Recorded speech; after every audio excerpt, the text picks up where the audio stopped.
আমরা সরাসরি আমাদের বিষয়ের দিকে চলে যাই। প্রথম কথা হলো, আমাদের কল্যাণকর যতগুলো কাজ আছে তার মধ্যে অন্যতম একটি কাজ হলো রাসূল সাল্লাল্লাহু আলাইহি ওয়াসাল্লামের জন্য দোয়া করা। সেই দোয়াটা হচ্ছে সালাত এবং সালাম পাঠ করা।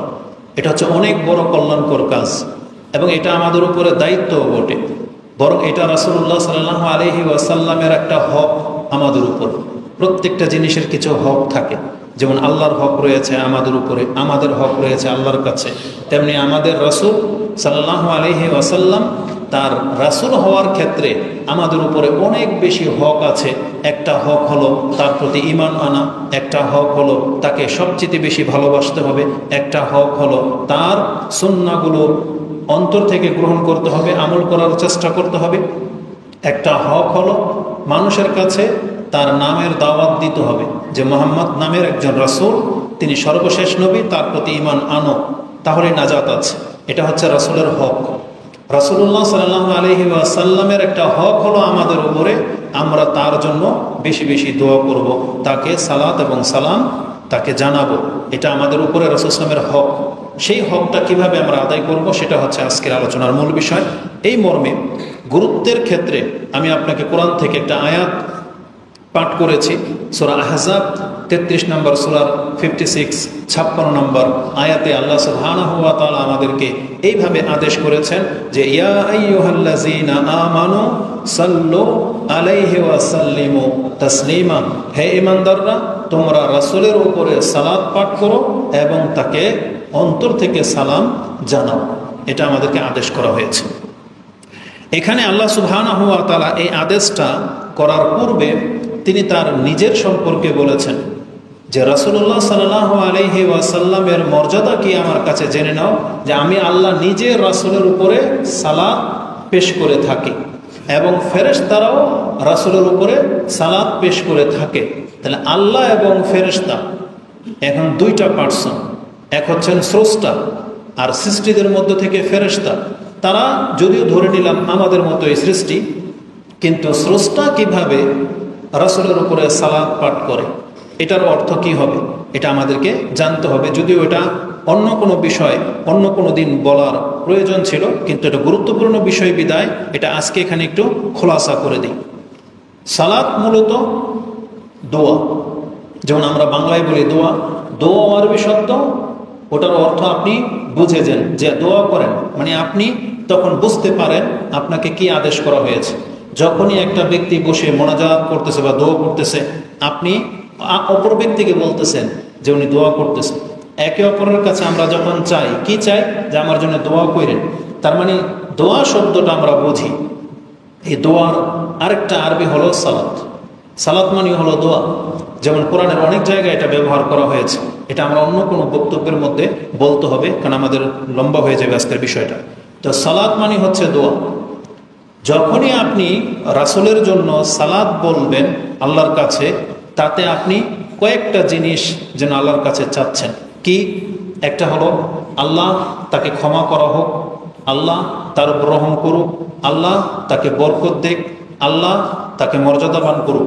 এই সবগুলো জিনিস সালাত শব্দের মধ্যে আছে। মানে এক কথায় সালাত বললে এতগুলো কিছু চাওয়া হয়। এটা আপনি একটা নয়, একাধিক হাদিস বা কোরআনের আয়াত থেকে প্রমাণ করা সম্ভব। আপাতত জেনে নেন, সালাত শব্দের মধ্যে অনেকগুলো জিনিস একসাথে মিক্স করা আছে, যেটাতে একটা শব্দ দিয়ে আল্লাহ সুবহানাহু ওয়া তাআলা ব্যবহার করেছেন। সালাত মানে যে বরকত হয়, এর ব্যাখ্যা ইমাম বুখারী রাহিমাহুল্লাহ তিনি আব্দুল ইবনে আব্বাস রাদিয়াল্লাহু তাআলা আনহুমা থেকে গ্রহণ করেছেন।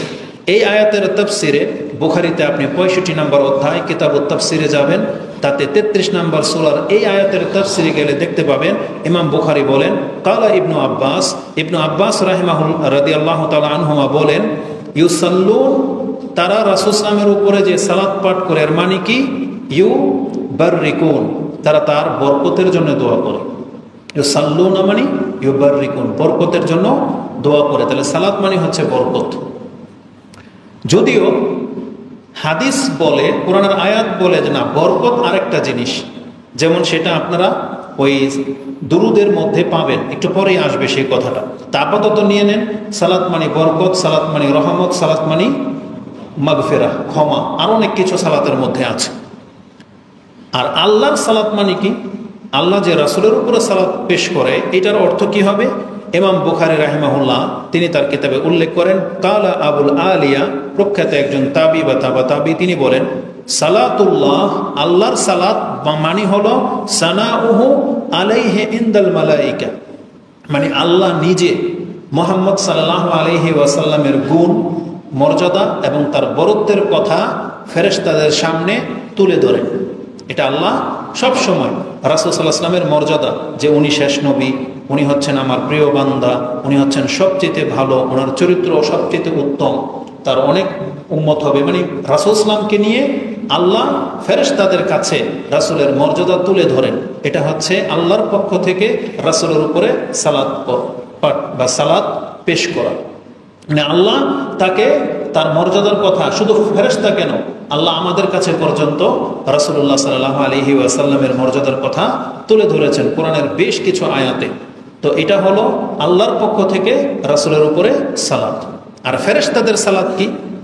তখন তিনি বলেন, ওয়া সালাতুল মালাইকা, এর মানে হলো আদ-দুআ, মানে ফেরেশতারা আল্লাহর কাছে ওই জিনিসগুলোই চায় যেগুলো আল্লাহ তাকে দিয়ে থাকেন, যে আল্লাহ মুহাম্মদের উপরে বরকত নাযিল করা হোক, তার পরিবারের উপরে বরকত নাযিল করা হোক, আল্লাহ তাকে তুমি ক্ষমা করো, আল্লাহ তাকে তুমি উচ্চ মর্যাদায় দাও, এটা ফেরেশতারা তলব করে। আর ওই কথাটাই আল্লাহ আমাদেরকে জানিয়েছেন, যখন আল্লাহ নিজে মুহাম্মদ সাল্লাল্লাহু আলাইহি ওয়াসাল্লামকে এতটা মূল্যায়ন করেন, ফেরেশতারা যখন আমার কাছে দোয়া করেন, তাহলে তোমরা কেন বাকি থাকবে? হে ঈমানদাররা, তোমরাও এই মুহাম্মদ সাল্লাল্লাহু আলাইহি ওয়াসাল্লামের উপরে সালাত পেশ করো। খুব সূক্ষ্মভাবে দেখলে আয়াতের প্রথমে কি আছে? ইন্নাল্লাহা ওয়া মালাইকাতাহু ইউসাল্লুনা আলান নবী।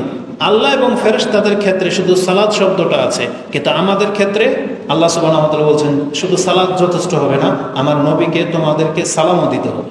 সালাত এবং সালাম দুইটা, তাহলে সালাত এবং সালাম দুইটা ভিন্ন জিনিস, এক জিনিস না। যেটা আল্লাহ এখানে দুইটা শব্দ বলেছেন, সাল্লু আলাইহি ওয়া সাল্লিমু তাসলিমা। তাহলে আমরা আজকে শিখব যে সালাত এবং সালাম কি এবং কিভাবে রাসূলুল্লাহ সাল্লাল্লাহু আলাইহি ওয়াসাল্লামের উপরে পেশ করতে হয়। ইমাম নববী রাহিমাহুল্লাহ তিনি বলেন যে সালাত এবং সালামটা কি, আপনাকে আগে প্রথম বলি। তো আল্লাহর পক্ষ থেকে যখন বলা হয়েছে যে সাল্লু, তোমরা আমার নবীর উপরে সালাত পেশ করো, পাঠ করো, সেটা কি? সাহাবায়ে কেরামরা সেটা বোঝে নাই সেটা কি, কারণ এই শব্দটা নতুন নাজিল হয়েছিল। তখন সাহাবায়ে কেরামদের মধ্য থেকে তারা রাসূল সাল্লাল্লাহু আলাইহি ওয়াসাল্লামকে প্রশ্ন করেছেন। সেই প্রশ্নটা এইরকম ছিল, ফাকালা লাহু, রাসূল সাল্লাল্লাহু আলাইহি ওয়াসাল্লামকে বললেন, বাশির ইবনু সাদ একজন সাহাবী, আমারনাল্লাহু তাআলা আন নুসাল্লি আলাইকা ইয়া রাসূলুল্লাহ, আমরা তো আল্লাহর পক্ষ থেকে আদেশ প্রাপ্ত হয়েছি আপনার উপরে সালাত পেশ করার জন্য। তাহলে কাইফা নুসাল্লি, ফাকাইফা নুসাল্লি আলাইকা, আপনার উপরে কিভাবে আমরা সালাত পাঠ করব? এটা এইভাবে জিজ্ঞাসা করা হয়েছে। রাসূলুল্লাহ সাল্লাল্লাহু আলাইহি ওয়াসাল্লাম নিজে থেকেও যা খুশি তা বলে দেন নাই। যখনই এইভাবে প্রশ্ন করা হয়েছে, সাহাবী বলতেছেন, ফাসাকাতা রাসূলুল্লাহ সাল্লাল্লাহু আলাইহি ওয়াসাল্লাম, তখন প্রশ্ন শুনে রাসূলুল্লাহ চুপ হয়ে গেলেন, কিছু বলছেন না। অন্যান্য সাহাবীরা ভাবতেছেন, হাত্তা তামান্নায়ান্না আন্নাহু লাম ইয়াসআলুহু আনহু, আমাদের কেন যেন মনে হইল যে এই প্রশ্নটা করা মনে ঠিক হয়নি, রাসূলুল্লাহ জবাব কেন দিচ্ছেন না। মূলত তা না, বরং ওই সময়টুকুর মধ্যে আল্লাহর পক্ষ থেকে তাকে জানানো হয়েছে যে এটা হলো সালাত। তারপরে সুম্মা কাল, তারপর রাসূল সাল্লাল্লাহু আলাইহি ওয়াসাল্লাম বললেন, কুলু, তোমরা এটা বলো। কি বলবে একটু পরে আসতেছে। তো এই শব্দগুলো হচ্ছে ইমাম মুসলিমে তার 793 নম্বর হাদিসে আপনি এটা পেয়ে যাবেন যে রাসূল সাল্লাল্লাহু আলাইহি ওয়াসাল্লামকে সালাত সম্পর্কে জিজ্ঞাসা করা হয়েছিল। দ্বিতীয় আরেকটা হাদিস ইমাম বুখারী থেকে নিয়ে নেন, আন আবি সাঈদ আল খুদরি, আবু সাঈদ খুদরি এবং আরেকজন সাহাবী হচ্ছেন কাব, তারা রাসূলুল্লাহ সাল্লাল্লাহু আলাইহি ওয়াসাল্লাম থেকে বর্ণনা করেছেন, কালা কুলনা, আমরা রাসূলুল্লাহ সাল্লাল্লাহু আলাইহি ওয়াসাল্লামকে বললাম, ইয়া রাসূলুল্লাহ হাযা তাসলিম, সালাম কিভাবে দিতে হয় এটা তো ইতিপূর্বে আমরা শিখেছি। তার মানে আত্তাহিয়াতুর মধ্যে আমরা কি বলি, আসসালামু আলাইকা আইয়ুহান নবী ওয়া রাহমাতুল্লাহি ওয়া বারাকাতুহু। তাহলে আপনার উপরে সালাম কিভাবে দিতে হয় ইতিপূর্বে তো আমরা শিখেছি। ফাকাইফা নুসাল্লি আলাইকা, তাহলে আপনার উপর এখন কিভাবে সালাত আমরা পাঠ করব। তখন রাসূলুল্লাহ সাল্লাল্লাহু আলাইহি ওয়াসাল্লাম আমাদেরকে শিক্ষা দিলেন যে কিভাবে আমরা দুরূদ পাঠ করব, যেটা আমরা দুরূদ বলি। এটা রাসূল আমাদেরকে শিক্ষা দিয়েছেন। এই হাদিসটি ইমাম বুখারী রাহিমাহুল্লাহ কয়েক জায়গায় উল্লেখ করেছেন, তার মধ্যে তাফসিরে পেয়ে যাবেন ৭৪৯৭ 4797। তাতে কি আছে ওই শব্দগুলো আপনাদের জানা, শুধু এখানে দুইটা শব্দ অতিরিক্ত আসছে, ওটা শুধু আমি উল্লেখ করব। যেমন আপনারা সবাই জানেন আল্লাহুম্মা সাল্লি আলা মুহাম্মদ ওয়া আলা আলি মুহাম্মদ কামা সাল্লাইতা আলা ইব্রাহিম ওয়া আলা আলি ইব্রাহিম ইন্নাকা হামিদুম মাজিদ। তারপরে আল্লাহুম্মা বারিক আলা মুহাম্মদ ওয়া আলা আলি মুহাম্মদ কামা বারাকতা আলা ইব্রাহিম ওয়া আলা আলি ইব্রাহিম ইন্নাকা হামিদুম মাজিদ। আশা করি এটা প্রত্যেকের মুখস্থ আছে ইনশাআল্লাহ। যদি না থাকে তাহলে আপনাকে খুব দ্রুত এটাকে মুখস্থ করে নিতে হবে, খুব দ্রুত। কেন? কারণ এটা ছাড়া নামাজ হবে না, এটা না বলা ছাড়া আপনার নামাজ হবে না। এই জন্য এই দুরূদটা, শুধু এই দুরূদটা না, মানে রাসূল সাল্লাল্লাহু আলাইহি ওয়াসাল্লামের উপরে দুরূদ আপনাকে পড়তেই হবে নামাজে। কয়েক রকমের দুরূদ আছে, তার মধ্যে এটাই হচ্ছে প্রসিদ্ধ, কারণ এটা বুখারী, মুসলিম, আবু দাউদ, তিরমিজি প্রায় হাদিসের কিতাবে বিভিন্ন শব্দে আসছে, আর ওগুলোকে জড়ো করে আমাদেরকে এইভাবে শিক্ষা দেওয়া হয়েছে। এই যে যতটা আমি বললাম, কোনো এক হাদিসে কিন্তু এইভাবে নাই ইন্নাকা হামিদুম মাজিদ, এটা কোনো বর্ণনাতে নাই। কোনো বর্ণনাতে শুধু একবার আসছে শেষে ইন্নাকা হামিদুম মাজিদ। আর কোনো বর্ণনাতে আসছে আল্লাহুম্মা সাল্লি আলা মুহাম্মদ ওয়া আলা আজওয়াজিহি ওয়া যুররিয়াতিহি কামা সাল্লাইতা আলা ইব্রাহিম, এভাবে আসছে আলা আলি ইব্রাহিম। ওখানে ইব্রাহিম নাই, আলা আলি ইব্রাহিম আছে, মানে ডাইরেক্ট ইব্রাহিমের বংশধরের উপরে আছে, এভাবে আছে, মানে অতিরিক্ত শব্দে। তারপরে আছে ফিল আলামিনা ইন্নাকা হামিদুম মাজিদ। এই যে ফিল আলামিন, এই শব্দটা অতিরিক্ত আসছে। তাহলে অতিরিক্ত শব্দটা যদি দিয়ে আপনি পড়েন তাহলে বাক্যটা হবে এরকম, ও বারিক আলা মুহাম্মদ ওয়া আলা আলি মুহাম্মদ কামা বারাকতা আলা ইব্রাহিম ওয়া আলা আলি ইব্রাহিম ফিল আলামিনা ইন্নাকা হামিদুম মাজিদ। তো যার যেটা মুখস্থ আছে যথেষ্ট। আপনি চাইলে অতিরিক্ত এই শব্দটা বাড়াতে পারেন, ফিল আলামিনা ইন্নাকা হামিদুম মাজিদ। এটা পেয়ে যাবেন আপনি বুখারী এবং মুসলিমে। মুসলিমে হাদিস নাম্বার হচ্ছে 793, বুখারীতে হাদিস নাম্বার হচ্ছে 4797 এবং 6357। এই হাদিসগুলো মিলিয়ে এই দুরূদটাকে আমাদের কাছে শিক্ষা দেওয়া হয়ে থাকে। চাইলে আপনি আরো দুটো শব্দ বাড়াইতে পারেন, কি? ওয়াজওয়াজিহি ওয়া যুররিয়াতিহি, আল্লাহ তার স্ত্রীদের উপরেও এবং তার সন্তানদের উপরেও আপনি সালাত এবং বরকত পাঠ করে দেন। এটা হচ্ছে দুরূদ। ইমাম নববী রাহিমাহুল্লাহ তিনি বলেন এটা হচ্ছে সালাতের দুরূদ। এটা ছাড়াও রাসূলুল্লাহ সাল্লাল্লাহু আলাইহি ওয়াসাল্লামের উপরে সালাত এবং সালাম পেশ করার বারবার বা একাধিকবার বলার প্রয়োজন হয়। কখন? এই যে যেমন আমি যতবার বলতেছি ততবার, আপনারা যতবার শুনতেছেন ততবার। সেই ক্ষেত্রে আপনি কি করবেন? এত বড় লম্বা দুরূদ পড়বেন না। আমাদের সালাফরা আমাদেরকে শিক্ষা দিয়েছেন সেই ক্ষেত্রে কোনো ব্যক্তি যদি অন্তত এতটুকু বলে, যখনই আমি বললাম মুহাম্মদ সাল্লাল্লাহু আলাইহি ওয়াসাল্লাম, সাল্লাল্লাহু আলাইহি ওয়াসাল্লাম, দুইটা শব্দ সালাত এবং সালাম, এই দুইটা শব্দ যদি বাক্যে চলে আসে তাহলে আল্লাহ কোরআনের যে আয়াতের মধ্যে দুইটা শব্দ বলেছেন সাল্লু আলাইহি ওয়া সাল্লিমু তাসলিমা, তাহলে এর হক আদায় হয়ে যাবে। কারণ আল্লাহ দুইটা জিনিস চেয়েছেন, আপনার মুখ দিয়েও আপনি দুইটা বাক্য উচ্চারণ করেছেন। যদি মুহাম্মদ সাল্লাল্লাহু আলাইহি ওয়াসাল্লামের নাম নিতে হয় তখন বলবেন আল্লাহুম্মা সাল্লি ওয়া সাল্লিম আলা নবিয়িকা মুহাম্মদ, আলা রাসূলিকা মুহাম্মদ, মানে এইভাবে। আর যখন আমি মুহাম্মদ নামটা নিয়ে ফেললাম তখন আপনার শুধু ওই দমির যেটা প্রোনাউন ব্যবহার করলেই চলবে, সেটা কি? সাল্লাল্লাহু। এই যে হুটা হচ্ছে মুহাম্মদ সাল্লাল্লাহু আলাইহি ওয়াসাল্লাম, ওই হুটাই হচ্ছে মুহাম্মদ। তো এতটুকু বললে যথেষ্ট হয়ে যাবে। এই জন্য দেখবেন হাদিসের কিতাবে যখনই রাসূল সাল্লাল্লাহু আলাইহি ওয়াসাল্লামের নাম আসছে, সাহাবায়ে কেরামরা এবং আমাদের এই হাদিসের কিতাব যারা লিখেছেন তারা সাথে সাথে সাল্লাল্লাহু আলাইহি ওয়াসাল্লাম এই শব্দটা যোগ করেছেন। তাহলে এতটা বললেও আপনার দুরূদ এবং সালাম পাঠ করা হয়ে যাবে। আর আপনি কি আশ্চর্য হবেন জানেন কি সেটা? শুধু আপনি মুখে যদি এতটা বলেন আল্লাহুম্মা সাল্লি আলা মুহাম্মদ, কতটুকু বললেন? আল্লাহুম্মা সাল্লি আলা মুহাম্মদ। যতবার আপনার মুখ থেকে এটা উচ্চারণ হয়ে যাবে ততবার আপনার 10টা পাপ মাফ হয়ে যাবে। ততবার আপনার 10টা মর্যাদা উঁচু হয়ে যাবে, ততবার আপনি 10টা করে নেকি আল্লাহর পক্ষ থেকে পাবেন। শুধু এতটুকু বললে আল্লাহুম্মা সাল্লি আলা মুহাম্মাদ। এখন কত বলবেন সেটা আপনি আজকে এখান থেকে সিদ্ধান্ত নিয়ে যাবেন ইনশাআল্লাহ। তো এর গুরুত্ব সম্পর্কে বললাম যেমনটা, যে আল্লাহ সুবহানাহু ওয়া তাআলা আমাদেরকে রাসূলের প্রতি সালাত এবং সালাম পাঠ করতে আদেশ করেছেন। আসুন আমরা শিখলাম সেই দুরূদটা কি, এবং এটার দু একটা ফজিলত বলি, যদি আমাদের মূল কথাটা একটু পরে আসবে। এর ফজিলত কি? ফজিলতগুলো ওই ক্ষেত্রের মধ্যে চলে আসবে, কিন্তু পৃথক কিছু ফজিলত আছে।